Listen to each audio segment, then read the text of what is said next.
This angiogram that you're seeing here now is of a young 44-year-old surgeon at the Cleveland Clinic who replaced me as chairman of the breast cancer task force. And at age 44, Joe began to get chest pain. No family history, cholesterol 156, did not have high blood pressure, he was not diabetic, he was not a smoker, but began getting this chest pain. Cardiology worked him up in October of 1996 and found nothing. So 3 weeks later in November, he was finishing his surgical schedule. He sat down to write post-op orders. Splitting headache. Immediately thereafter, he felt this crushing elephant sitting on his chest, pain in his jaw, shoulder, down his arm. Joe was having a heart attack. He was whipped down to the cath lab. Start the cath, cardiac arrest. Resuscitate. Finish the catheterization. Another cardiac arrest. Resuscitate. Then he stabilized up to his room. 3 days later, he was discharged, but very depressed.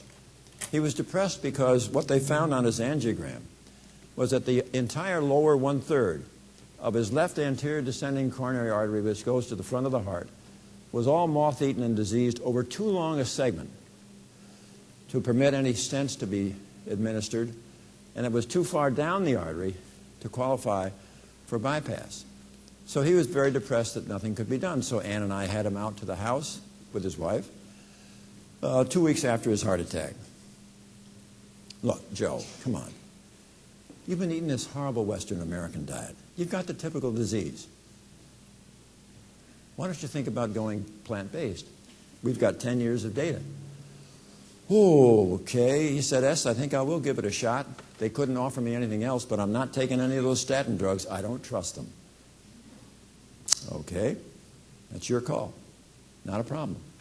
He became the absolute personification of commitment to plant-based nutrition. And over the next 30 months, total cholesterol went from 156 down to 89. He was like a rural Chinese. His bad cholesterol went from 98 to 38. And then he had another angiogram. And up in the surgical office area, my office is 3 doors apart, and at noontime, on the day that I knew earlier that morning Joe had had his follow-up angiogram, I found myself going over to his office, let myself in. There's Joe behind his desk.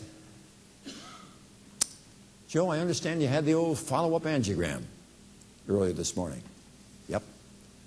Mind sharing with me? How did it go? He got up around his desk, came up to me. He said, I think we're doing pretty well.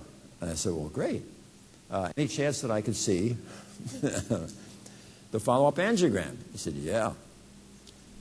So it is, how are you going to do this with a bypass or a stent? The body has this incredible capacity, power, to want to recover if you know what to do and you give it a chance. And the people that are always most compliant get always the best results.